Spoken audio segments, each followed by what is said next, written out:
कांग्रेस की बात। जी हाँ, बात हो रही है जीएसटी यानी गुड्स एंड सर्विसेज टैक्स की, जिसे कांग्रेस नेता राहुल गांधी अक्सर गब्बर सिंह टैक्स कहकर तंज मारते हैं। 15 अगस्त पर लाल किले से प्रधानमंत्री नरेंद्र मोदी ने ऐलान किया, पिछले 8 साल से हमने जीएसटी का बहुत बड़ा रिफॉर्म किया।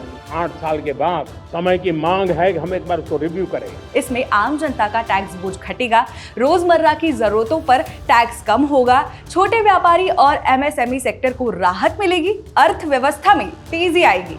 मगर पीएम के ऐलान को कांग्रेस अपनी जीत करार दे रही है। कह रही है कि राहुल गांधी तो कब से जीएसटी को सिंपलीफाई करने की बात कर रहे थे।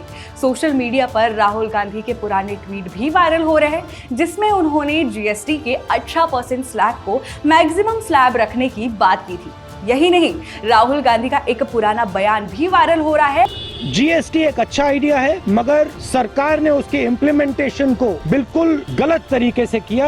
कांग्रेस नेता जयराम रमेश ने कहा कि पिछले 18 महीने से कांग्रेस लगातार जीएसटी 2.0 की मांग कर रही थी और अब जाकर सरकार को समझ आया कि जब तक टैक्स स्ट्रक्चर सरल और व्यवहारिक नहीं बनेगा, तब तक खपत और विकास बढ़ नहीं सकता। जयराम रमेश ने कहा कि टैक्स रेट घटाए जाए और राज्यों को होने वाले नुकसान की भरपाई कराई जाए, छोटे कारोबारियों को सुरक्षा दी जाए।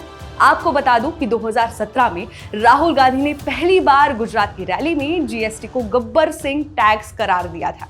उनका आरोप था कि जीएसटी गरीबों और छोटे कारोबारियों को कुचलता है और सिर्फ बड़े कॉर्पोरेट्स को फायदा पहुंचाता है। वहीं एमएसएमई सेक्टर वाले छोटे कारोबारियों की शिकायत ये है कि जीएसटी कठिन है, रिफंड में देरी होती है और पेपर वर्क बहुत ज्यादा है। अब सवाल यही है, क्या वाकई में सुधार आम जनता और छोटे कारोबारियों को राहत देंगे या फिर ये भी सिर्फ खाना पूर्ति बनकर रह जाएगा? कमेंट्स में बताइए अपनी राय और देखते रहे मॉलिटिक्स।